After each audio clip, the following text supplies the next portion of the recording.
what we had done in the last class, I think we had done started the confirmations. Yes, ma'am.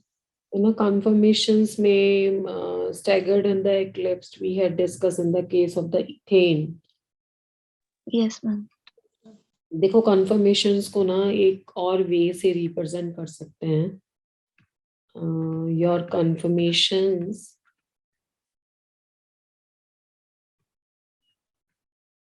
of the alkanes का एक वे तो हमने last class में देखा था. The representation उनका first way से जो किया था रिप्रेजेंटेशन,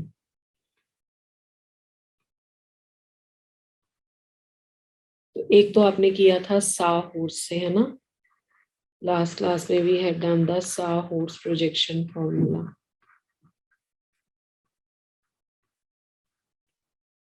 साहूर्स प्रोजेक्शन फॉर्मूला, इससे आपने रिप्रेजेंट किया था इस तरीके से कि y की फॉर्म में कैसे रिप्रेजेंट करते हैं. तो एक तो आपने ऐसे बनाया था, एक ऐसे बनाया था. दोनों अगर डायरेक्ट इरेक्ट y सीधे y लिए थे तो इसको आपने बोला था एक्लिप्स्ड conformation.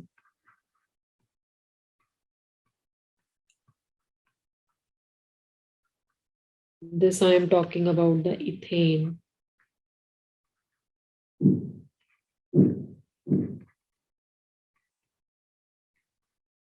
And there is another way out. What is another way out? Either you can take the one erect y and the other you can take the inverted y. That is called as the Staggered confirmation. staggered confirmation. This is a staggered confirmation.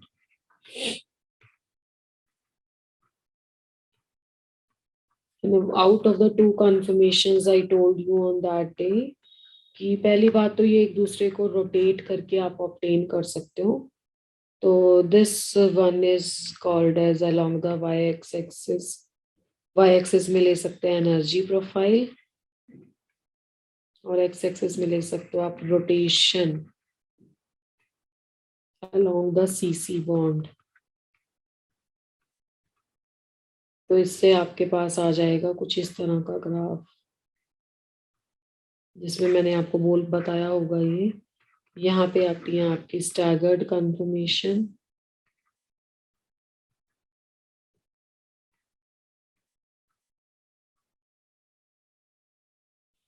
और ये वाला जो portion है यहाँ पे आपका आता है एक्लिप्स. ये 12.5 किलो जूल पर मोल होता है energy difference. And this particular height is for the eclipsed conformation. Means eclipsed आपकी अनस्टेबल है. The second type of representation is called as a Newman representation. इससे और ढंग से आपको दिखाई देगा कि कैसे कौन सी ज्यादा स्टेबल है. Newman representation. न्यूमैन रिप्रेजेंटेशन में क्या होता है ना कि पहले तो ये जो बीच वाला रोड है ना, कार्बन कार्बन बॉन्ड है, इसको रिमूव कर देते हैं. और पहले तो फर्स्ट वाले कार्बन के लिए एक रिप्रेजेंटेशन वैसे ही वाई वाली, और बैक वाले कार्बन एटम के लिए आप लगा देते हो सर्कल. इसको ना ऐसे लिख देते हैं बेसिकली शॉर्ट में कि पहले एक सर्कल बना लो. सर्कल एक्चुअली में बैक वाला कार्बन एटम है, और फ्रंट वाले के लिए ये थोड़े ऊपर लगा के लिख दो. मतलब इसके एग्जैक्टली पीछे है कार्बन दूसरा, तो पहले के ग्रुप्स ऐसे और दूसरे के पीछे वाले के इसके साथ ऐसे दे देते हैं. तो ये कंफर्मेशन है. एक तो ये वही कंफर्मेशन है जो ऊपर लिखी हुई है एक्लिप्स्ड कंफर्मेशन, जब वहां पे दोनों वाई सीधे हैं. This is the way of representation is different, rest is same. This is the eclipsed confirmation.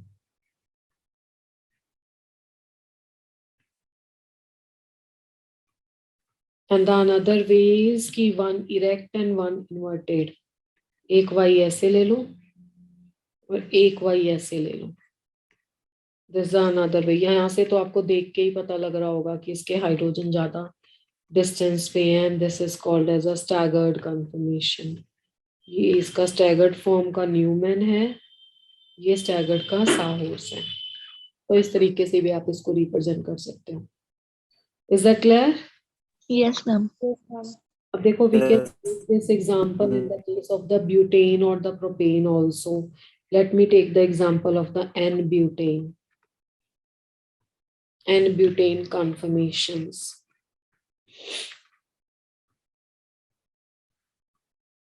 Regarding the N-butane conformations, first write down the molecular formula. CH3, CH2, CH2 and CH3. देखो, इसको ना open up करके लिख देते हैं। तो ये वाले जो कार्बन एटम है ना, इसके दो ग्रुप्स ओपन अप करके लिख दो, सारे ग्रुप्स दोनों साइड पे। यहाँ पे H, H and the CH3, यहाँ पे H, H and CH3। यानी कि ये जो आपके दो स्टार कार्बन एटम थे, फ्रंट एंड बैक वाला, उसे हम इस तरह रिप्रेजेंट करेंगे। देखो, the first way is this one, ऐसे। एंड नेक्स्ट आप किसी भी स्ट्रक्चर से पहले स्टार्ट कर सकते हो, ऐसे भी स्टार्ट कर सकते हो। अब पहला केस ऐसे भी हो सकता है, एक कार्बन के कौन कौन से 3 ग्रुप्स हैं, एक मिथाइल है and 2 are the hydrogen atoms. तो 2 are the hydrogen atoms and 1 group is a methyl. और इसमें एक मिथाइल यहाँ भी आ सकता है और ये हाइड्रोजन एटम है। बाकी आप इसमें ना रोटेशन दे सकते हो, इसको रोटेट कर सकते हो। तो जब आप रोटेशन दोगे तो देखो, अगर इस साइड से रोटेशन देते हो तो पहली स्ट्रक्चर ऐसे आएगी, HHCH3। ये आपका बिल्कुल सेंटर में आ जाएगा इसके। इसको आप 120 डिग्री रोटेशन बोलते हैं। मतलब आपकी स्ट्रक्चर ऐसे है ना, देखो, या मैं इसको साहोर्स में लिख देती हूँ और क्लियर हो जाएगा। देखो, ये ऐसी रोटेशन होती है, ऐसी है ना आपकी स्ट्रक्चर। इसमें 3 ग्रुप्स हैं, जैसे CH3, Br और X, एनी हाउ कुछ भी ले लिया, तो ये ऐसे रोटेट होके आ जाएगा, ये यहाँ पे आ जाएगा, ये यहाँ पे आ जाएगा। ऐसे आप इनको रोटेट कर सकते हो, ठीक है। तो रोटेट करने से लेट्स चेक इट आउट कि क्या क्या पोजीशंस आती हैं और कैसे उनकी स्टेबिलिटी चेक करेंगे। तो एक तो ऐसे आ सकता है कि ये वाले ग्रुप को एज इट इज रहने दिया, ये जो आपका CH3 है ये इधर आ जाए, एक H इधर आ गया, एक H इधर आ गया। नेक्स्ट स्ट्रक्चर में क्या आएगा, ये CH3 सेंटर में आ जाएगा। एक कार्बन को एज इट इज रखना है, this is H here and the CH3। अब ये जो कार्बन एटम है ये सेंटर में आ जाएगा, 2 हाइड्रोजन एटम इसके यहाँ पे आ जाएंगे। नेक्स्ट फिर से रोटेट करोगे तो ये CH3 फिर से इसके साथ आ जाएगा। देखो,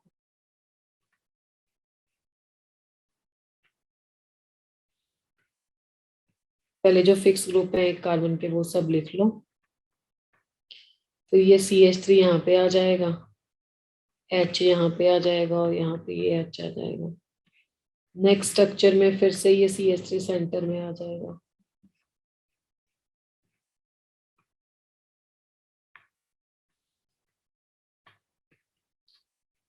ये CH3 ऐसे सेंटर में आ जाएगा, बाकी 2 H ऐसे आ जाएंगे।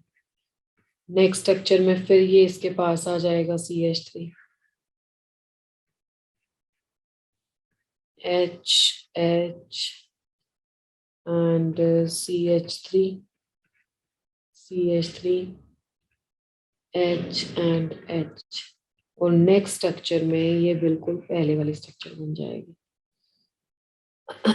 ठीक है, तो इस तरह से हम रोटेट करके डिफरेंट कन्फर्मेशंस लेते हैं। तो जब कार्बन कार्बन बॉन्ड को रोटेट करते हैं और डिफरेंट अरेंजमेंट्स आते हैं, तो वो कुछ डिफरेंट मॉलिक्यूल नहीं होते, वो सेम होता है और उसे बोलते हैं कन्फर्मेशंस। अब देखो, अब कौन कौन सी इनमें से स्टैगर्ड है, ये स्टैगर्ड है, ये स्टैगर्ड है, ये भी स्टैगर्ड है, 3 स्टैगर्ड है। और इसको व्हाइट कलर से कर देते हैं, ये एक्लिप्स्ड है, ये एक्लिप्स्ड है और ये एक्लिप्स्ड है, तो 3 एक्लिप्स्ड है। अब बेटा, इसमें भी ना स्टेबिलिटी पैटर्न अलग अलग है। देखो, जिस स्ट्रक्चर में जो बिगर ग्रुप है, दोनों बल्कि ग्रुप है, इनमें स्टेरिक हिंड्रेंस होती है, ये बिल्कुल एक दूसरे से अपोजिट डायरेक्शन में है। अब ये देखो, एक दूसरे से 180 पे है, इसे बोलते हैं, अभी दिख रहा है 180 पे ये ना आपको, ये देखो ये क्या है, ये क्या है, तो इसको बोलते हैं एंटी है। तो ये एक स्टैगर्ड का टाइप है, ये मैक्सिमम स्टेबल है, इसकी स्टेबिलिटी सबसे ज्यादा है, ये मैक्सिमम स्टेबिलिटी है इसकी। अब उसके बाद कुछ स्ट्रक्चर्स ऐसी हैं जिसमें बल्कि ग्रुप पास है, ये वाली स्ट्रक्चर देखो, CH3 CH3, ये बिल्कुल कम स्टेबल स्ट्रक्चर है, इसे बोलते हैं least stable, and the name of this structure is the fully eclipsed. This is called as a fully eclipsed. And rest of जो स्ट्रक्चर्स हैं उन्हें स्क्यू या गॉचे कहते हैं, उनका स्टेबिलिटी ऑर्डर जो है स्टैगर्ड वालों का ज्यादा होगा और एक्लिप्स्ड वालों का कम होगा। जैसे उसके बाद ये स्टैगर्ड बचती है एक, और एक ये स्टैगर्ड बचती है, ये दोनों सेम स्ट्रक्चर्स हैं, ठीक है। और ये जो आपकी बचती है स्क्यू है, ये मतलब एक्लिप्स है, इनकी स्टेबिलिटी कम होगी। तो इस तरह से आप इनका स्टेबिलिटी पैटर्न लगा सकते हो। सबसे ज्यादा स्टेबल होगी एंटी, उसके बाद होगी ये सबसे ज्यादा स्टेबल, ये सबसे ज्यादा अनस्टेबल, उसके बाद स्टैगर्ड वाली स्टेबल है, स्टैगर्ड वाली दोनों सेम एनर्जी की है, और एक्लिप्स्ड वाली इन बिटवीन है, ये कम एनर्जी की है। एक्लिप्स्ड वाली सॉरी मतलब कम स्टेबिलिटी की है, एनर्जी की ज्यादा। तो इस तरह से भी कंफर्मेशन आपको पूछ सकता है। तो is that clear? Yes, ma'am. Yes, ma'am. This is all about the conformations of the alkane. Next is the alkenes. We have to start in the hydrocarbons part today. See, alkenes क्या है बेटा? Alkenes are the unsaturated hydrocarbons first of all. These are the unsaturated hydrocarbons. As these are the unsaturated hydrocarbons, इनमें sp2 hybridization होती है, आप सभी को पता है, and sp2 hybridization है, and one more thing is they are having the double bond between the carbon atom, जिसमें से एक सिग्मा होगा और एक बॉन्ड क्या होगा, पाई होगा। these two bonds are there, okay, and now what would happen, बाकी तो पता ही है आपको। फर्स्ट जो एल्कीन है, this is the ethene, this is a ethylene या इथीन इसको बोलते हैं। हाइब्रिडाइजेशन इसकी पढ़ा चुकी हूँ मैं आपको, ऑर्बिटल पिक्चर भी पढ़ा चुकी हूँ केमिकल बॉन्डिंग में। Now we'll start with the isomerism exhibited by the alkenes. Isomerism exhibited by the alkenes. Alkenes कौन सा isomerism exhibit करती हैं? तो alkenes exhibit the geometrical isomerism. Geometrical isomerism क्या होता है, कैसे चेक करेंगे? Geometrical isomerism के लिए conditions क्या होती हैं? The first condition for the geometrical isomerism is there should be the presence of the double bond. There should be the presence of the double bond. एक तो डबल बॉन्ड होना चाहिए carbon atoms के बीच में. Second, the two groups attached to the one sp2 hybridized carbon atom must be different. Two groups attached to the sp2 carbon atoms must be different. Must be different. दो carbon atoms, एक carbon पे जो दो different group लगे होने चाहिए. जैसे ये है, इसको A लिख लो, इसको B लिख लो, इसको C लिख लो, इसको D लिख लो. तो A और B इक्वल नहीं होना चाहिए, C और D इक्वल नहीं होना चाहिए, अदरवाइज ये कभी भी ज्योमेट्रिकल आइसोमेरिज्म नहीं हो सकते हैं. And the second thing is A और C इक्वल हो भी सकते हैं, नहीं भी हो सकते. B और D इक्वल हो भी सकते हैं, नहीं भी हो सकते. ठीक है, तो these can be the conditions.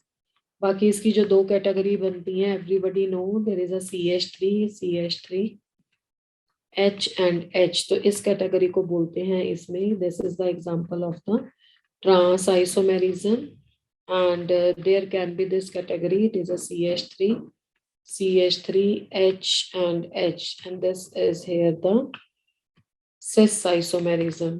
जो ट्रांस आइसोमेरिज्म होते हैं उसमें डाइपोल मूवमेंट जो है वो 0 होती है. Just a minute.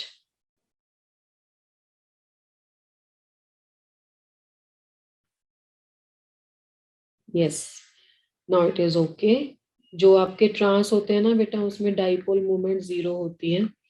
Dipole moment 0 का मतलब होता है कि ये नॉन पोलर कंपाउंड्स हैं, ठीक है। जो सिस हैं उसमें dipole moment not equal to 0 होती है, यानी कि उनमें पोलर कंपाउंड्स आते हैं। बाकी आपको सिस ट्रांस की पहचान हर तरह से होनी चाहिए। अगर कुछ ऐसे भी ग्रुप्स दिए हुए हैं तो you must be able to identify कि कैसे देखेंगे उसमें या सिस ट्रांस है या नहीं है। देखो जिसमें कोई ग्रुप नहीं लगा हुआ, यहाँ पे CH3 होगा ऑब्वियसली, यहाँ पे H है तो CH3 सेम साइड पे है तो ये सिस हो जाएगा। यहाँ पे आप कुछ H लगा लो, कुछ नहीं लगा हुआ है तो यहाँ पे ना सिस है ना ट्रांस है, इसको EZ वाली फॉर्म देते हैं।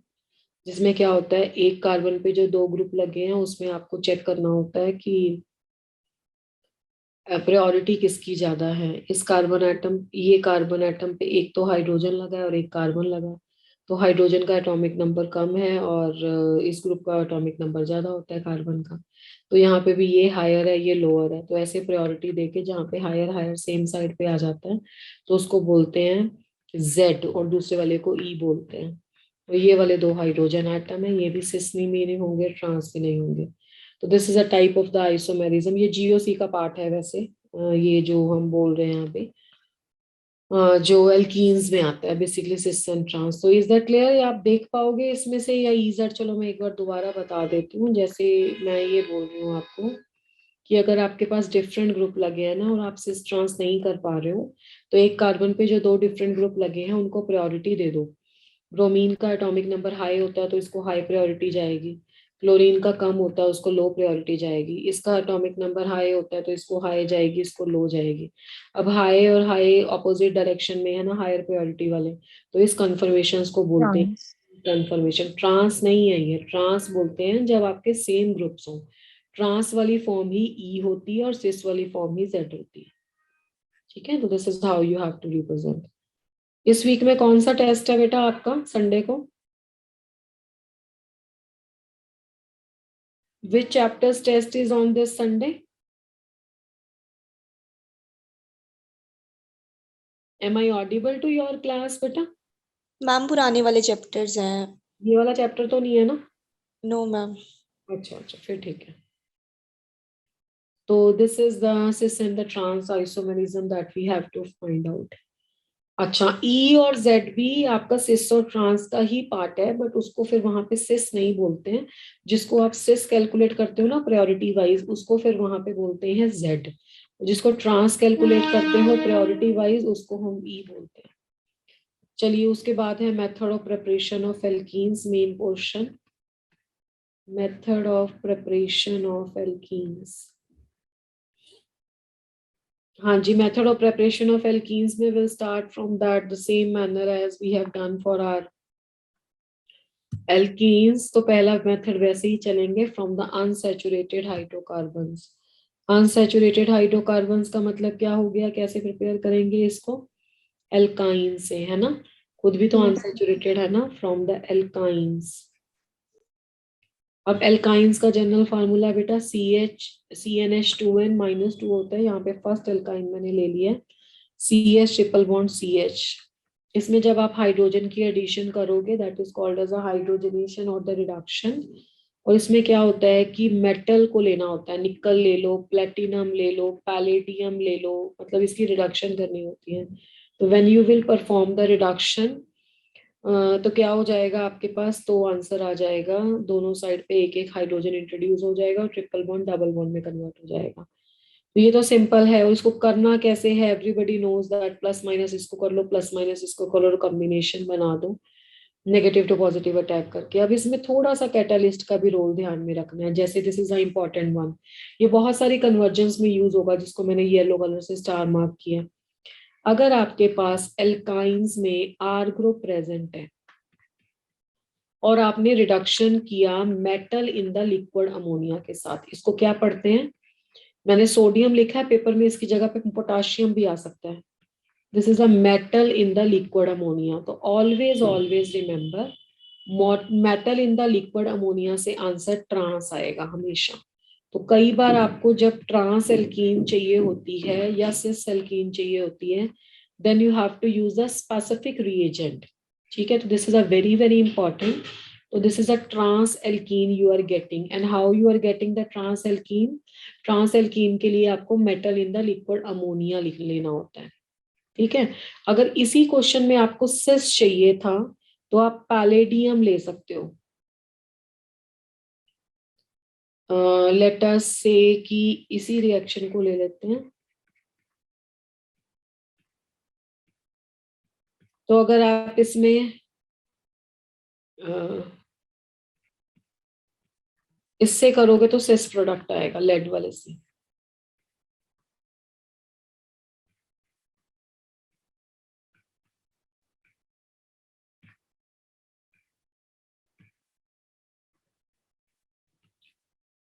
ये दो बातों का ध्यान रखना है. Rest is easy reaction.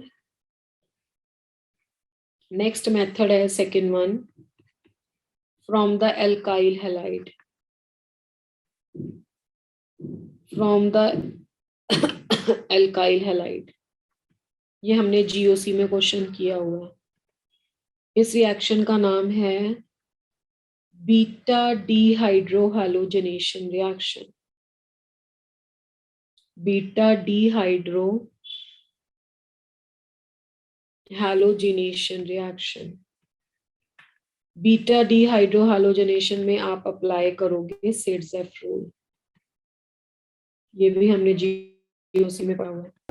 देखो बेटा, जैसे मैंने कुछ ऐसा ले लिया कंपाउंड, यहाँ पे तो कोई प्रॉब्लम होगी नहीं. ये तो मैं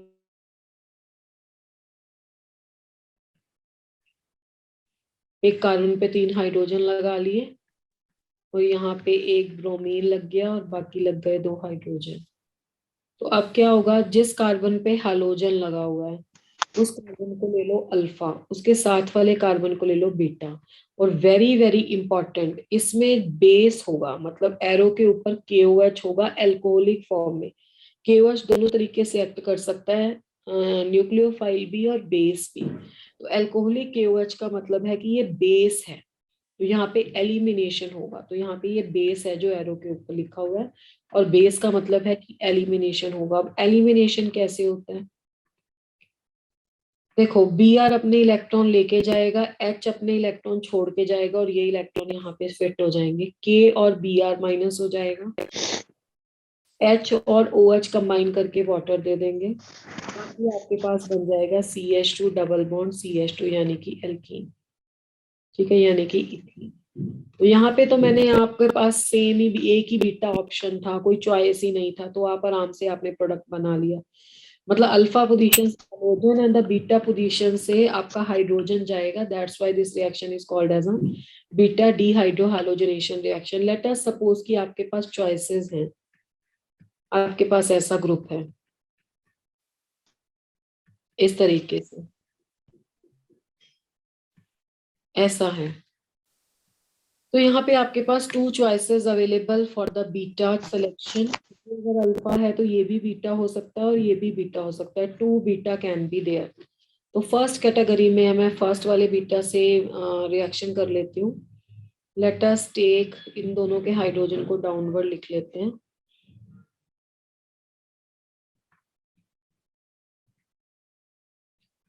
एक हाइड्रोजन इसका लिख लिया, एक हाइड्रोजन इसका ले लिया.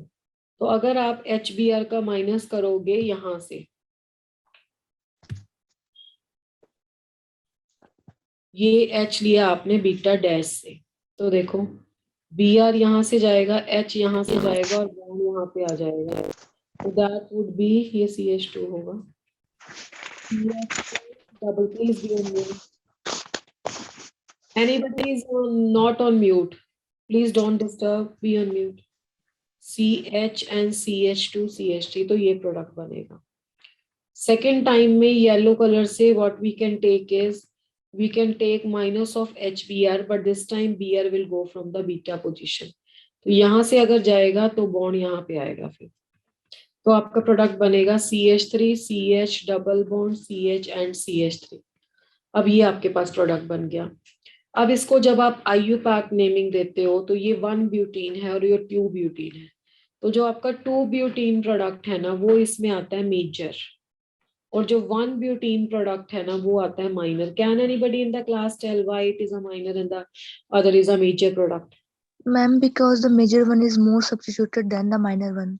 Yes, because it is more alkylated. You have to just circle out the alkene portion and then you have to check how many alkyl groups are there. If you are circling this much portion, there is only one alkyl group. It is a CH3, CH2, one ethyl group.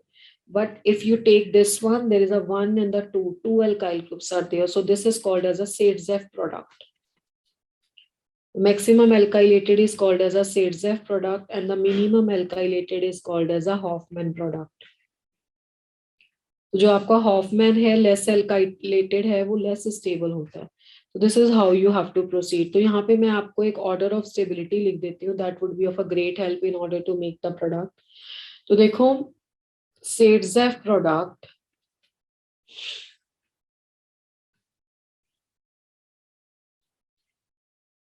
is based on the stability of the alkene.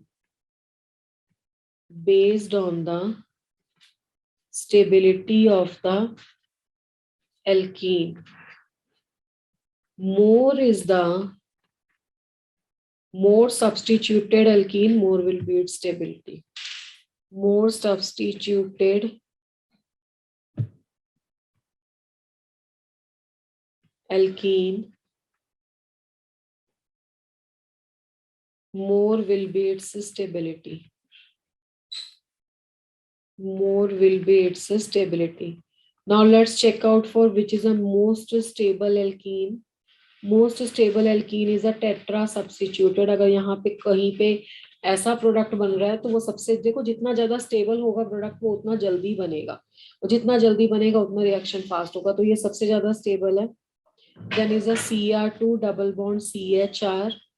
After that is a CHR double bond CHR. वो आप change हो सकता है इसमें कि alpha CH basically इसका जो base है वो हाइपर कॉन्जुगेशन है. We have done that in a GOC portion.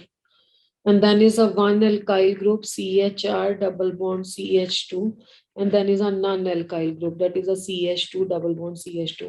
तो इसका ease of formation ज्यादा होगा. तो जितना ज्यादा substituted होगा वो उतना जल्दी बन पाएगा. तो सबसे easily form होगा Cr2 double bond Cr2 and at the end there is a CH2 double bond CH2. तो and the rate of the leaving group tendency, the rate of the leaving tendency of x. कौन सा x जल्दी leave करेगा? जो better leaving group है. Rate of the living tendency of the x. तो better leaving group कौन सा होता है बेटा? आयोडीन ना. आई सबसे पहले लीव करेगा. I negative is a better leaving group. फिर Br नेगेटिव, फिर Cl नेगेटिव और फिर F नेगेटिव. ठीक है. एंड बाकी मैक्सिमम सब्स्टिट्यूटेड में आपको पता ही है कि टर्शरी वाला ज्यादा जल्दी रिएक्ट करेगा. ऑर्डर ऑफ रिएक्टिविटी में एल्काइल ग्रुप में for the alkyl group tertiary वाला सबसे ज्यादा substituted देगा. then is a secondary, then is a primary and then is a 0 degree. So this is a second method of the preparation जिसमें Sadzeff rule लगेगा. and now we are moving toward the third method that is called as the ma'am back slide दिखाना. from the vicinal dihalide.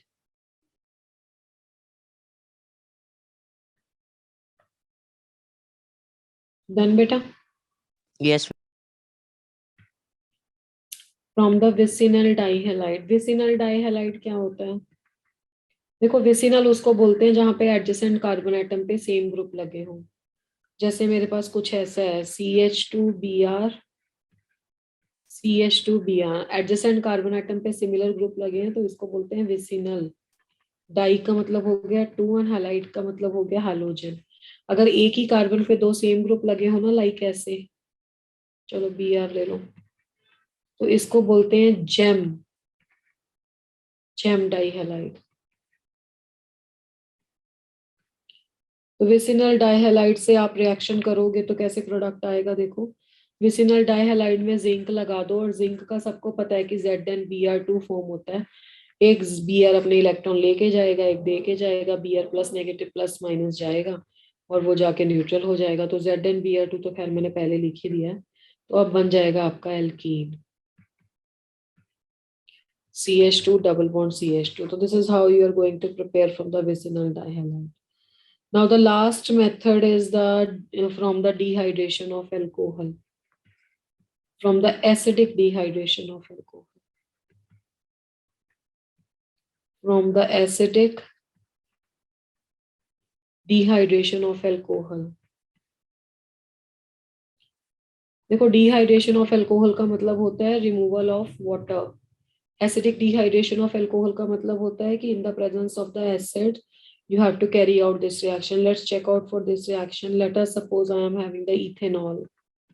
ठीक है, अब ethanol को open up करके लिख देते हैं CH3CH2OH. अब उसके बाद आप इसको कंसंट्रेटेड H+ के साथ ट्रीट करोगे तो आपके पास एल्कीन बन जाएगा. Let's check out for this mechanism कि ये लॉस ऑफ द वाटर कैसे होता है इसमें. ये 12th केमिस्ट्री में भी है preparation, because that is the chemical properties of the alcohol phenol वाले चैप्टर में. अब देखो क्या हुआ होगा मैकेनिज्म में. सबसे पहले तो जो भी आपने एसिड लिया है, जैसे कॉन्सेंट्रेटेड सल्फ्यूरिक एसिड लिया है, that is going to generate the H+.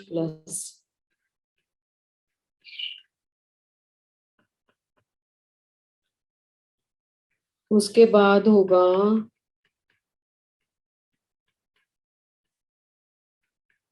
Protonation of alcohol.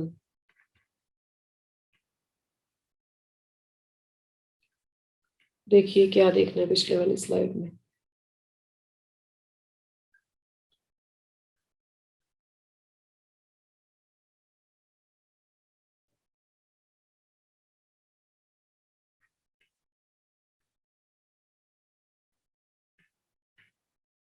Protonation of alcohol.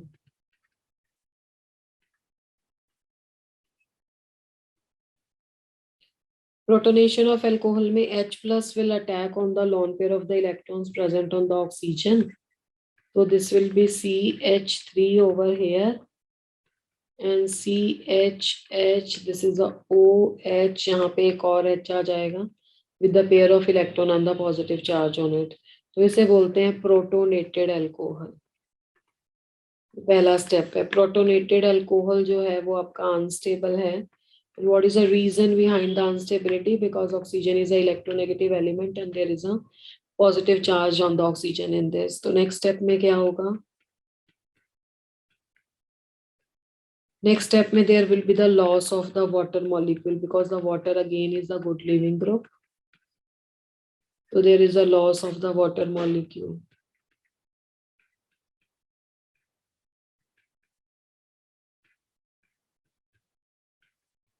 तो अगर लॉस ऑफ द वाटर होता है तो कार्बोकेटाइन का फॉर्मेशन होता है. तो यहाँ पे होगा कार्बोकेटाइन का फॉर्मेशन, और you can write it as a formation of carbocation. देखो बेटा इस स्टेप में ना रीअरेंजमेंट के रिएक्शन भी आएंगे. इन्हीं मैकेनिज्म से आपके ऑर्गेनिक के क्वेश्चंस बनेंगे. देखो अब यहाँ पे मान लो कोई लेस स्टेबल कार्बोकेटाइन फॉर्म हुआ तो 1,2 हाइड्राइड शिफ्ट से या 1,2 मिथाइल शिफ्ट से वो मोर स्टेबल कार्बोकेटाइन में भी कन्वर्ट हो जाता है. तो इसलिए प्रोडक्ट बहुत देख के बनाना है. तो फॉर्मेशन ऑफ कार्बोकेटाइन में ध्यान रखना है कि स्टेबल कार्बोकेटाइन फॉर्म करना है. उसके लिए अगर आपको हाइड्राइड का भी शिफ्ट करना पड़े या मिथाइल का भी शिफ्ट करना पड़े तो कर सकते हो. अब यहाँ पे क्या होगा, as the carbocation is formed, तो नेक्स्ट स्टेप में कुछ नहीं हो सकता क्योंकि रिएजेंट में ऐसा कुछ हमारे पास प्रेजेंट नहीं है. तो ये साथ वाले कार्बन हाइड्रोजन के इलेक्ट्रॉन यहाँ पे आ जाएंगे and there will be the loss of the hydrogen plus. तो ये वही हाइड्रोजन प्लस है जो स्टार्टिंग ऑफ द रिएक्शन में फर्स्ट स्टेप में देखो यूटिलाइज किया था मैकेनिज्म में. तो रिएक्शन में जो कैटलिस्ट होता है वो एट द एंड रीजनरेट हो जाता है. एट द एंड हो, इन बिटवीन द हो, एनी ऑफ द स्टेप, ठीक है, वो रीजनरेट हो जाएगा. तो ये दोबारा से वापस चला गया and there is the formation of the alkene. And यहाँ पे भी एक बात ध्यान में रखनी है कि आपको मोस्ट स्टेबल प्रोडक्ट एल्काइलेटेड जो एल्कीन होगी वही फॉर्म करनी है. जैसे इस वाले क्वेश्चन में तो मैंने इथेनॉल लिया था तो मेरे पास कोई ऑप्शन नहीं था. For example if you are having this type, इस टाइप का आपके पास रिएक्टेंट है. Now you are having the 3 options. 3 नहीं है, ये तो सेम ही हो गया इसमें. चलो एनी हाउ, तो ये मेरे पास दो चॉइसेस हो गई, एक बीटा ये हो गया, एक बीटा ये हो गया, ये तो दोनों सेम ही है। ठीक है, तो आप क्या कर सकते हो इसमें, what can be the products, two products क्या क्या फॉर्म होंगे, देखो। वन इज, आप यहाँ से हाइड्रोजन ले लो, acidic hydrogen is there, concentrated sulphuric acid से लिया है हमने। There can be the case की H यहाँ से OH यहाँ से आ जाए, तो there is a double bond over here, CH2 double bond C, CH3, CH2 and CH3। एक तो ये हो सकता है। Another can be the case कि you can take this beta dash hydrogen from here and there is a position of a double bond. So this is a CH3, C, CH3, double bond CH and CH3। जब यहाँ से hydrogen लेके double bond यहाँ पे create करते हो तो देखो कितने अल्काइल ग्रुप आ गए, 3 अल्काइल ग्रुप्स आ गए। तो ये मैक्सिमम अल्काइलेटेड प्रोडक्ट है, ये मैक्सिमम सब्स्टिट्यूटेड प्रोडक्ट है, तो that will be the Saytzeff product. ये सेड्स-एफ भी होगा और मेजर भी होगा, और ऊपर वाला जो प्रोडक्ट है ये माइनर भी होगा और हॉफमैन भी होगा। तो this is all about the method of preparation of the alkenes. So after the method of preparation of the alkenes, what type of the reactions they will give, किस तरह के reactions ये देंगे, let's check them out.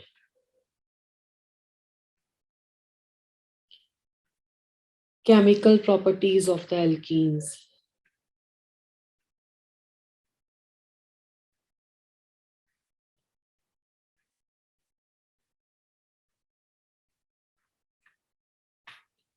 Yes, regarding the chemical properties of the alkenes, alkene किस तरह के compound है?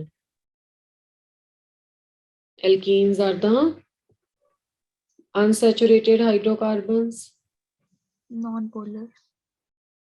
Unsaturated hydrocarbon, तो अनसैचुरेटेड हाइड्रोकार्बन है तो कैसा रिएक्शन देंगे, whether they will do the substitution reaction और द एलिमिनेशन रिएक्शन, और कैसा रिएक्शन देंगे, एडिशन रिएक्शन, क्या लगता है? एडिशन रिएक्शन और एलिमिनेशन रिएक्शंस। एलिमिनेशन तो क्या देंगे बेटा, और क्या एलिमिनेट करेंगे, एलिमिनेट करने के लिए भी तो सिंगल बॉन्ड होने चाहिए ना, ये अनसैचुरेटेड। Addition reactions. हाँ बिल्कुल, ये देंगे एडिशन रिएक्शंस।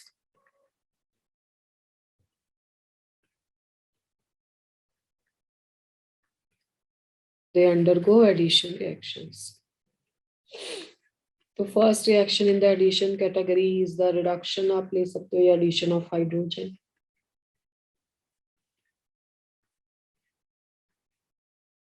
हाइड्रोजनेशन जिसको लिखते हो।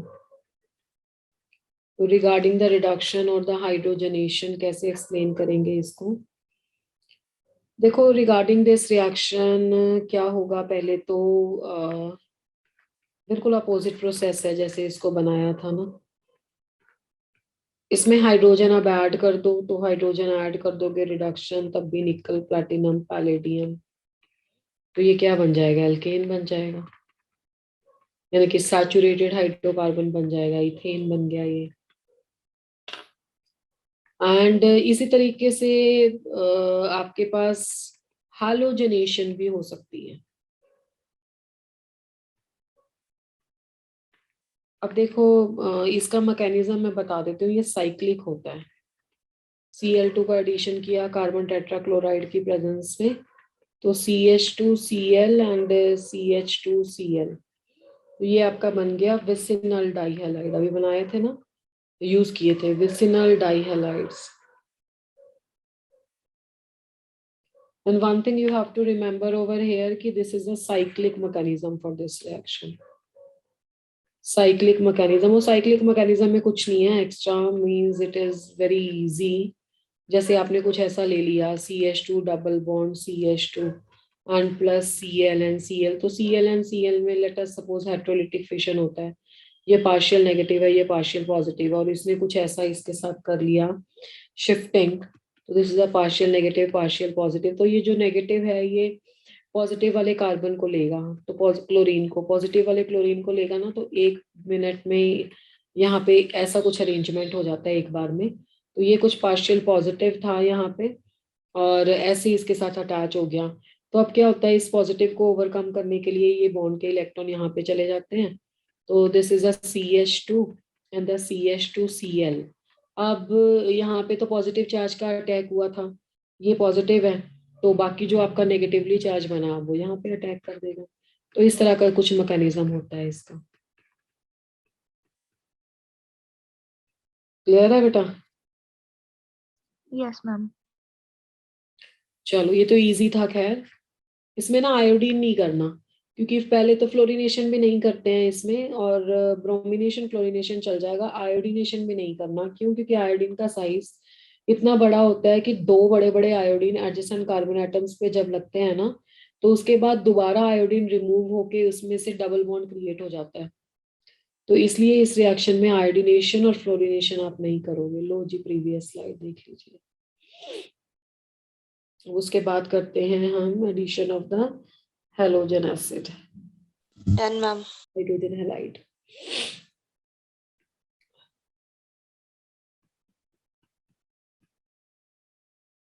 Addition of the halogen acid HX। बेटा addition of the halogen acid अगर तो हम सिमेट्रिकल में करते हैं। सिमेट्रिकल का क्या मतलब होता है कि we are having the both over to the both sides of the double bonded carbon atom the same carbon is there ना, same number of carbon is there।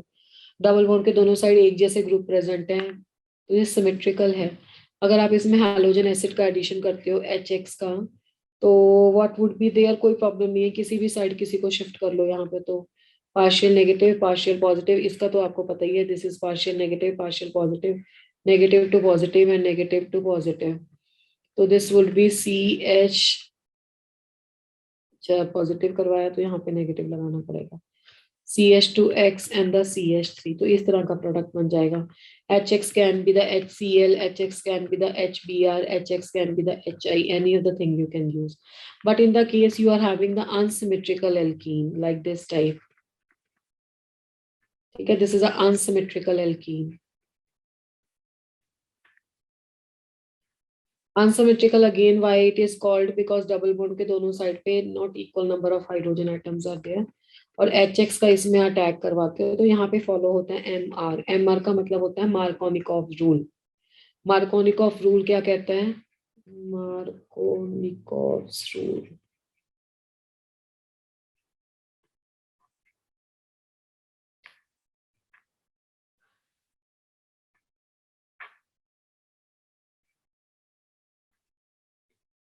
We भी लिखा होता है कई बुक में, VS मार्कोनिकॉफ भी लिखा होता है। तो क्या होता है इसमें कि negative part of the attacking reagent with, देखो एडिशन तो डबल बॉन्ड वाले दोनों कार्बन एटम्स पे ही होनी है। तो ये कह रहा है कि negative part of the attacking reagent will join to that carbon atom of a double bond which is containing the lesser number of hydrogen atom. तो दो डबल बॉन्ड वाले जो कार्बन एटम है, एक पे एक हाइड्रोजन है और एक पे दो हाइड्रोजन एटम है, तो नेगेटिव पार्ट वहां पे जाएगा जहां पे कम हाइड्रोजन एटम है। उसको कैसे जस्टिफाई करोगे? इसको इधर को शिफ्ट करो, यहाँ पे नेगेटिव आ गया, ये पॉजिटिव आ गया, तभी आपका नेगेटिव पार्ट वहां पे जाएगा। ठीक है, और आपका प्रोडक्ट कुछ ऐसा बन जाएगा, 2 hello CH3 CHX and CH3। तो दिस इज अ 1 2 3, तो ये बन जाएगा 2 halo alkane. Halo alkane, let me right the definition of this. What does the MR states? Says during the addition across the unsymmetrical double bond, during the addition across unsymmetrical double bond, negative part of attacking reagent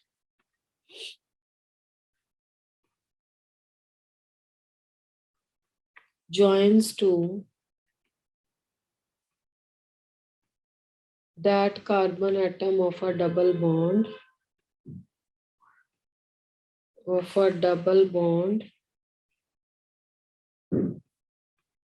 which contain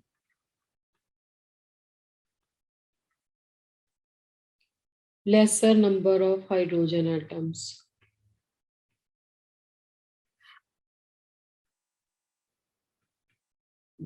laser number of hydrogen atoms. तो ये है Markovnikov rule. अब इसका mechanism देख लो कि क्यों होता है ऐसे। पहली बात तो मार्कोनिकॉफ रूल का जो मैकेनिज्म है ना वो एक आयोनिक मैकेनिज्म है. Let us see, this is the molecule now, CH3. Then is a CH double bond CH2. इसमें आप HBr का एडिशन करते हो तो होता क्या है पहले कि HBr ब्रेकअप होता है आपके H प्लस और Br नेगेटिव में. ठीक है, तो पहले तो ये आयोनाइज हो जाता है. तो जब ये आयोनाइज हो जाता है तो यहाँ पे देखो CH3 CH double bond CH2. इस पे पहले अटैक होता है आपके H प्लस का. तो H प्लस का अटैक होता है तो दो तरीके से हो सकता है. तो या तो ऐसे ये शिफ्ट हो जाए बॉन्ड, ऐसे शिफ्ट हो जाएगा तो ये बनेगा CH3 CH CH3 और प्लस, या ये ऐसे शिफ्ट हो जाए, ऐसे शिफ्ट हो जाएगा तो ये बनेगा CH3 CH2 CH2 प्लस. अब ये वाला जो है आपके पास ये 2 डिग्री कार्बोकटायन है, सेकेंडरी कार्बोकटायन जिसको ये बोलते हो, और ये वाला आपका प्राइमरी कार्बोकटायन है. Which out of the two type of the carbocation is more stable? Secondary carbocation is more stable, है ना, तो ये गुड यील्ड में बनेगा. Primary carbocation is a less stable.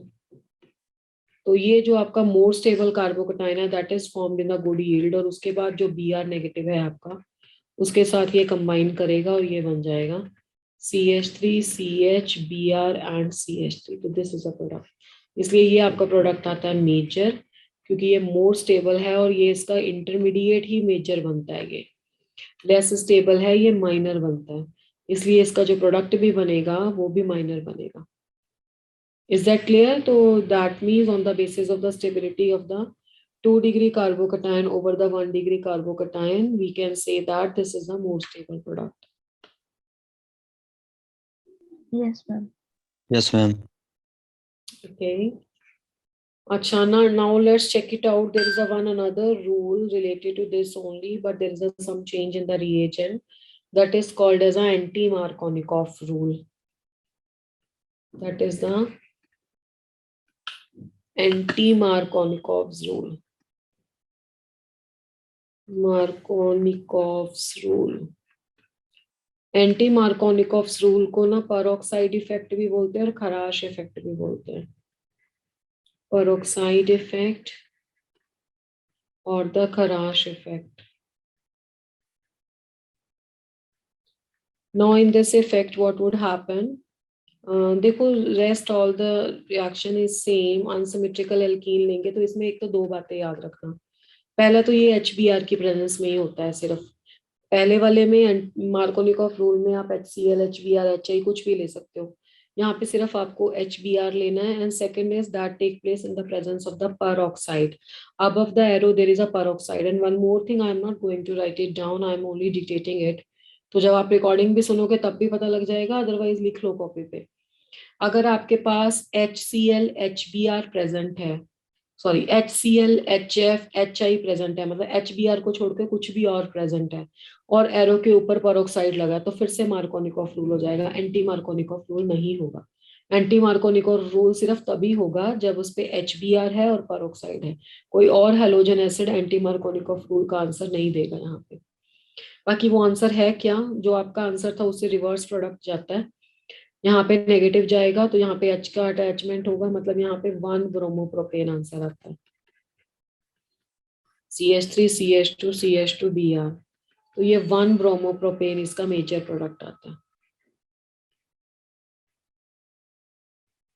This is a major product.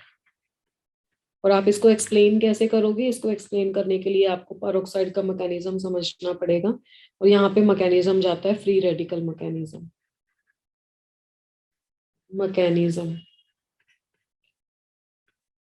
And this one is a free radical mechanism. In the free radical mechanism, पहले peroxide का formula देख लो. ये मैं बेंजोइल पेरोक्साइड लिख रही हूँ, आप हाइड्रोजन पेरोक्साइड लिख सकते हो, एसिटाइल पेरोक्साइड लिख सकते हो, कुछ भी लिख सकते हो. इस तरीके से मैंने पेरोक्साइड लिख लिया. पेरोक्साइड में आपको पता है ना सबको, पेरोक्साइड लिंकेज होती है, हमने पढ़ रखा है OO बॉन्ड. Yes, ma'am. तो जब हम H nu लेते हैं, मतलब फोटोकेमिकल रिएक्शन है ये, तो क्या होता है, इसके होमोलिटिक क्लीवेज हो जाती है, मतलब 2 मॉलिक्यूल बन जाते हैं C6H5 C double bond O O dot के। अब देखो ये भी कोई स्टेबल नहीं है फ्री रेडिकल, ये भी कैसे आगे जनरेट करेंगे, C6H5 C double bond O O dot. अब इस बॉन्ड का भी होमोलिटिक फिशन होता है, तो एक इलेक्ट्रॉन इसको मिल जाता है, एक इलेक्ट्रॉन इसको, एक इलेक्ट्रॉन यहाँ से और एक इलेक्ट्रॉन यहाँ से, ये दोनों मिलकर डबल बॉन्ड क्रिएट कर देते हैं, and there is a loss of the carbon dioxide, and the rest is a two, ये 2 मॉलिक्यूल यहाँ पे जाएंगे, rest is a 2 molecules of C6H5 dot, ये बन गया। तो इन द जनरल हम इसको R डॉट लिख के चलेंगे, ठीक है, C6H5 की जगह we are simply using the R dot.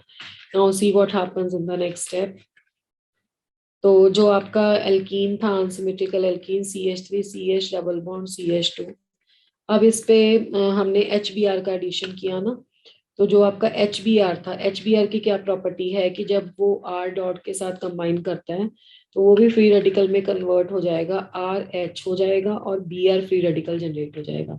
ये R आपका वही है जिसको आपने पहले C6H5 लिखा था, और ये Br फ्री रेडिकल यहाँ पे अटैक करेगा, तो CH3 CH double bond CH2 और Br फ्री रेडिकल। अब ये कैसे बॉन्ड, कौन सा बॉन्ड ब्रेकअप होगा, ये डबल बॉन्ड है जिसमें एक सिंगल एक पाई होता है, तो पाई वीक है तो पाई ब्रेकअप होगा, तो एक इलेक्ट्रॉन यहाँ आएगा, एक इलेक्ट्रॉन यहाँ आएगा। अब इसके पास 2 चांसेस हैं, ठीक है, या तो Br यहाँ पे आके लग जाए या यहाँ पे आके लग जाए, दोनों केसेस करके देख लेते हैं। CH3 CH dot and the CH2 Br, ठीक है, एक बार तो Br यहाँ पे लग गया और डॉट यहाँ क्रिएट हो गया।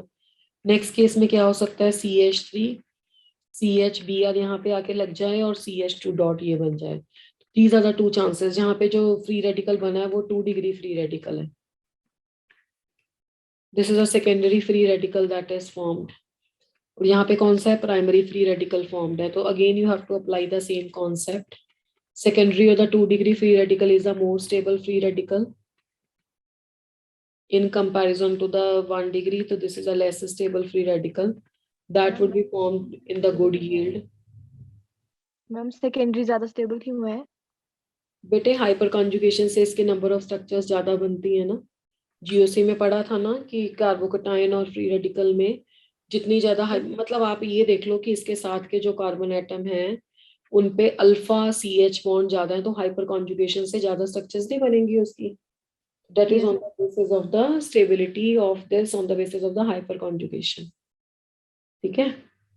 हो सकता है कुछ बच्चों ने जिन्होंने बाद में ज्वाइन किया उन्होंने जीओसी वाला पोर्शन हमारे साथ नहीं पढ़ा है ना, तो स्किप कर गया है। तो बेटा ये मोर स्टेबल होता है, तो जो मोर स्टेबल है वो गुड यील्ड में बनेगा, and you are going to attach, क्या रह गया अब इसमें, कोई भी आप HBr का आयन और ले लिया आपने और यहाँ से ब्रेकअप हो गया ये, और H इसके साथ कंबाइन कर जाएगा, या RH से भी ले सकते हो ये ऐसे, मतलब H फ्री रेडिकल यहाँ पे बन जाएगा, तो इसलिए यहाँ पे ये आता है मेजर प्रोडक्ट। तो बेसिकली दोनों का जो बेस वही है कि more stability of the reaction intermediate, और रिएक्शन इंटरमीडिएट दोनों में अलग अलग बनते हैं, एक में कार्बोकटायन बनता है और एक में फ्री रेडिकल बनता है, और मैकेनिज्म भी दोनों के अलग अलग हैं। तो this is how you have to apply the Markovnikov rule, and while solving the question of Markovnikov rule always remember rearrangements possible हैं इसमें, तो वो देखना है कि मोर स्टेबल में कैसे चेंज होता है।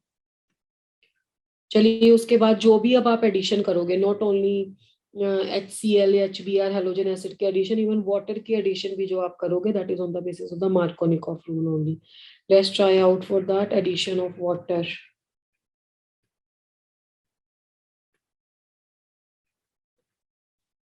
यस, वाटर में कौन कौन से 2 आयन प्रेजेंट है, कैसे होगा इसमें addition? Ma'am H plus and OH negative. Yes, H plus and OH negative का एडिशन होगा। Let's take the example of this. हाँ जी, कहाँ पे H प्लस लगाया जाएगा और कहाँ पे OH नेगेटिव लगाया जाएगा? OH नेगेटिव को भेजना है जहाँ पे कम हाइड्रोजन एटम है, तो डबल बॉन्ड वाले में यहाँ पे तो है ही नहीं हाइड्रोजन, तो यहाँ पे भेज दो, ठीक है। तो आपका आंसर कैसे जाएगा, CH3 CH3 this one, 3 degree alcohol. Is that clear? Yes, ma'am.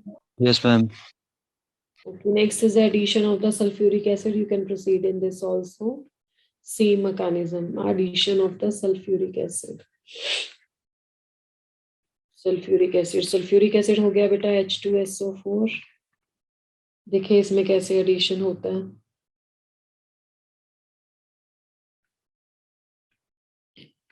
Unsymmetrically ले लेते हैं। सल्फ्यूरिक एसिड को कैसे ब्रेकअप करेंगे, H+ HSO4 negative, HSO4 negative को ना OSO3H नेगेटिव लिखते हैं। सिर्फ इसके लिए ऐसे लिखते हैं ताकि ऑक्सीजन से ज्वाइनिंग हो जाए, हाइड्रोजन से तो दो साइड से ज्वाइन नहीं ना हो पाएगा। समझ में आई मेरी बात। अगर इसको जोड़ोगे तो ऐसे लगेगा कि O4 ज्वाइंट है या कुछ, तो इसको थोड़ा ओपन अप करके लिख लेते हैं। बाकी नेगेटिव पार्ट वैसे ही ज्वाइन होगा, CH3CH क्या बन जाएगा, OSO3H एंड CH3।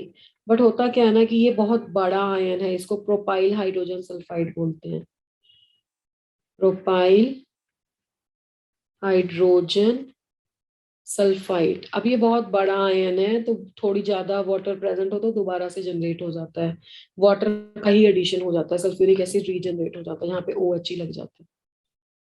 ठीक है। Yes, ma'am. Yes, ma'am. Okay जी, next reaction is oxidation, this one, जो नंबर जो भी रहा होगा।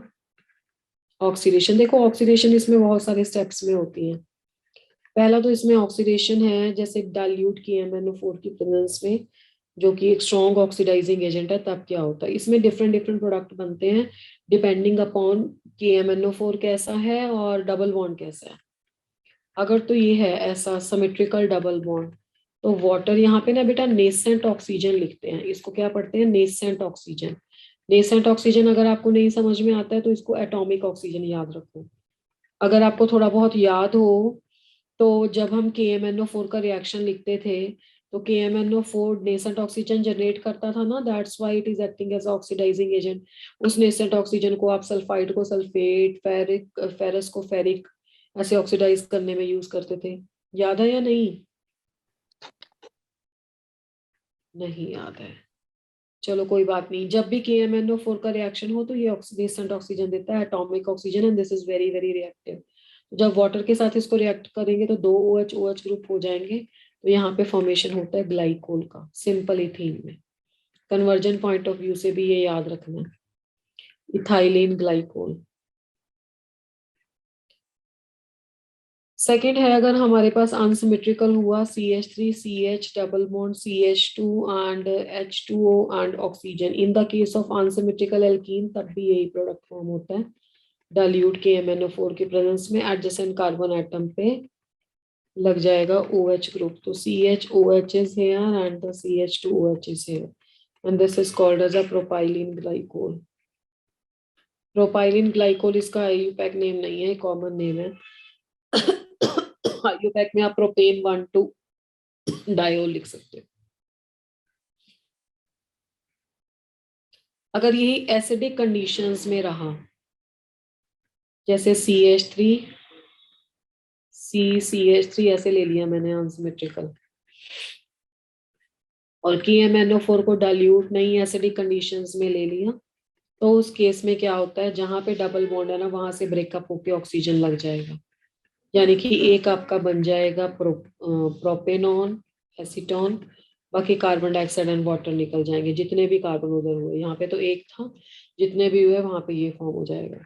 अगर ये ऐसा कम, मैंने जितने भी रिएक्शन थे इस कैटेगरी के सब लिख दिए हैं, इंपॉर्टेंट है सब। अगर इसको करोगे तो और ही अच्छा रिएक्शन मिलेगा। ये भी कन्वर्जन 12th केमिस्ट्री में अल्कोहल्स में एसिड्स में यूज होती है। KMnO4 का यूज करोगे तो वो डबल बॉन्ड से यहाँ भी ब्रेक करेगा, पर यहाँ पे आपका एसिड फॉर्म होगा ना कि ketone, CH3COOH2 molecules। So these are the all different type of the oxidation with the KMnO4। I am again repeating, अगर आपका KMnO4 के साथ क्या प्रेजेंट है बेटा, डाइल्यूट KMnO4 के साथ इथीन प्रेजेंट है तो ग्लाइकोल बनेगा, प्रोपीन प्रेजेंट है तो भी ग्लाइकोल बनेगा। बट अगर एसिडिक कंडीशन में है तो एसिडिक कंडीशन में you can go for the propanone, ये बन गया एसीटोन।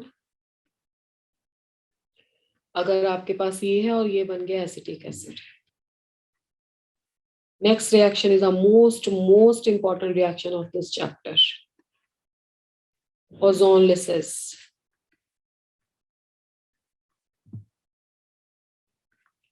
ओजोनलिसिस जो आपका रिएक्शन है ये हर जगह, मतलब जो 12th की केमिस्ट्री में भी फंक्शनल ग्रुप पढ़ते हो वहां पे भी कई बार किसी कन्वर्जन में यूज हो जाता है। ओजोनलिसिस क्या है? लेट अस सपोज कि एल्कीन है मेरे पास इथीन, मैंने उसमें ओजोन का एडिशन करवाया, तो सबसे पहले तो जो हट बना दो इसकी, देखो इसको हट वाला रिएक्शन बोलते हैं। तो पहले ओजोनाइड का फॉर्मेशन होता है, इसमें हट बन जाती है ऐसे, इसको बोलते हैं ओजोनाइड। उसके बाद जब आप इसमें वाटर डालते हो, वाटर डाल के जिंक की प्रेजेंस में रिएक्शन करते हो ना, तो ये हट को ब्रेक कर दो, देखो फ्लड आ जाता है तो हट ब्रेक हो गई ना। अब इसका हाफ हाफ पोर्शन ले लो, ये हाफ पोर्शन क्या बना? H2CO बना ना, ऐसे दो बने। इसको लिखोगे कैसे? ये है HCHO, मतलब इसमें किसका फॉर्मेशन हुआ? फॉर्मेल्डिहाइड। तो this is a one of the conversion. देखो हम कितने कार्बन से स्टार्ट हुए थे? 2 कार्बन से, और हमारे पास प्रोडक्ट कितने कार्बन वाला आया? 1 कार्बन वाला। डिसेंडिंग ऑफ द चेन आया। अब इसमें जैसे ग्रुप चेंज होते जाएंगे तो आंसर भी चेंज होता जाएगा। जैसे मैंने एक CH3 कर लिया, एक H कर लिया और बाकी एज इट इज रख दिया, तो एग्जैक्टली सेम मैकेनिज्म आपको करना है। आपको पहले हट का फॉर्मेशन करना है, इसमें ओजोनाइड बनाना है। उसके बाद you have to cleave that ozonide, इसको ब्रेक कर दो जिंक और वाटर डाल के। तो बाकी जब माइनस होता है तो एक ऑक्सीजन ये वाला इसके वाटर के साथ आ जाता है, तो H2O2 माइनस हो जाता है। जिंक और वाटर डालेंगे, माइनस ऑफ H2O2 हो जाएगा। अब देखो प्रोडक्ट इसमें क्या दो मिलते हैं। प्रोडक्ट में एक पोर्शन तो ये हो गया आपका CH3CHO, तो एक तो बन गया एसिटल्डिहाइड, दूसरा पोर्शन वही HCHO। यहाँ पे डिफरेंट प्रोडक्ट बने, तो डिफरेंट अगर आपका इन्वायरमेंट रहेगा तो डिफरेंट प्रोडक्ट बनेगा। Let's check out for the another. अगर मैंने इस पे 2 कर दिए कार्बन एटम, समझ पा रहे हो? नहीं समझ पा रहे हो? Yes, ma'am. समझ रहे 2 हैं। कार्बन एटम है बेटा जी, तो इसमें ओजोन लगाओगे। चलो मुझे बिना करे बताओ क्या प्रोडक्ट मिलेगा। यहाँ पे ऑक्सीजन ही तो लगाना है और तो कुछ भी नहीं करना। CH3 CH3 लिख देना इसमें, जिंक और वाटर। यहाँ पे डबल बॉन्ड आ जाएगा और उधर भी ऑक्सीजन लगा दो, simple that's it. Double bond और H, मतलब ऑक्सीजन ऑक्सीजन देना। अगर यहाँ पे ये होता है ऐसे CH3 डबल बॉन्ड CH3 बताओ क्या प्रोडक्ट बनता?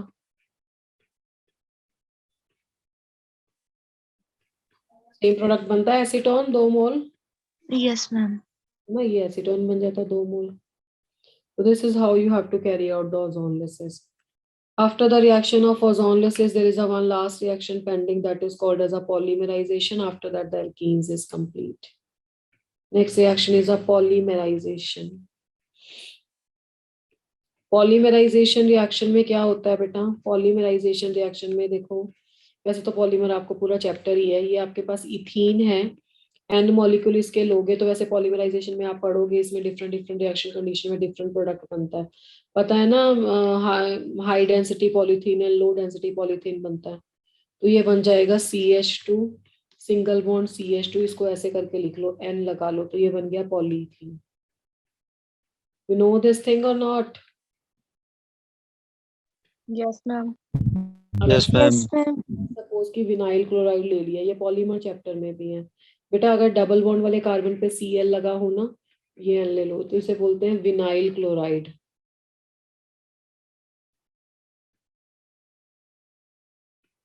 This is called as a vinyl chloride. इसको आप पॉलीमराइज करोगे तो ये डबल बॉन्ड ऐसे आगे N मॉलिक्यूल्स हैं वो रिपीट कर जाएंगे, ये वाली चेन रिपीट हो जाएगी इसमें।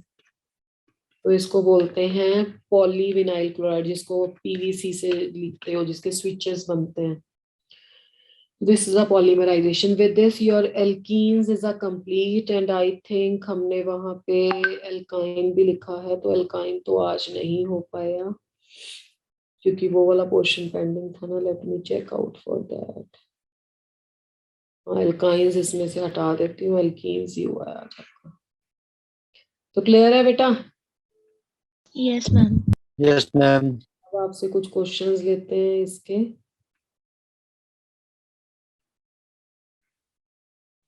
अल्काइंस बस इसमें से पेंडिंग है, उसके बाद हाइड्रोकार्बन ओवर है। हाइड्रोकार्बन के बाद एक बस आपका रिडॉक्स रहता है। and after that your 11th chemistry is done. चलिए एक क्वेश्चन आप ये आंसर दीजिए.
Check out your answer, beta.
"39 students only have answered और 2 और 3 ऑप्शंस में आप लोग कंफ्यूज्ड हो.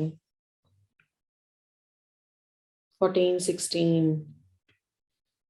ओके बेटा, जैसे हमने अभी डिस्कस किया कि आपको बस इसको जोड़ देना. देखो एक शॉर्ट ट्रिक पता क्या है, डबल बॉन्ड को एक साइड करके रख लो, बाकी 2 ग्रुप ऐसे लगा दो. ठीक है, इसका भी डबल बॉन्ड ऐसे जोड़ के रख लो और बाकी ये लगा दो. अब इसमें से ना डबल बॉन्ड हटा दो ऑक्सीजन और बाकी को ज्वाइन कर दो. तो CH3H एक साइड होना चाहिए, CH3 एक साइड. तो ये देखो डबल बॉन्ड CH3H एक साइड, CH3 इस साइड. ए ऑप्शन है. BC कहाँ से आ गए? समझ में आया नहीं आया? इसको हटा दो, बाकी चेक कर लो डबल बॉन्ड के एक साइड पे क्या क्या है। करेक्ट, तो ये option was. Second question is,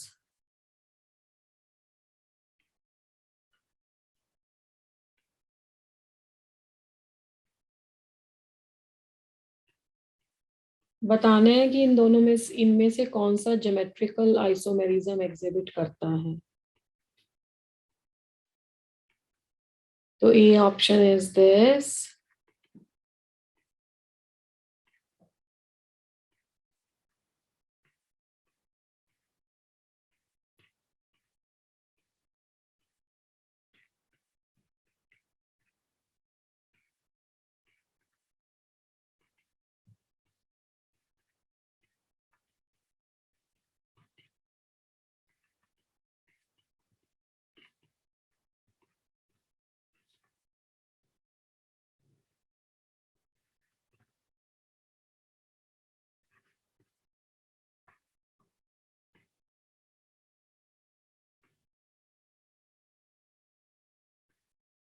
quickly you have to answer.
First can not be the case, क्योंकि एक एटम पे दो सेम ग्रुप नहीं होनी चाहिए।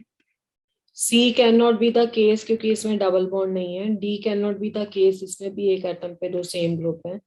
सो the answer can be the B, because इसमें different groups are there and you have to say the priority. Okay, beta, this is all about for the today. In the next class, we'll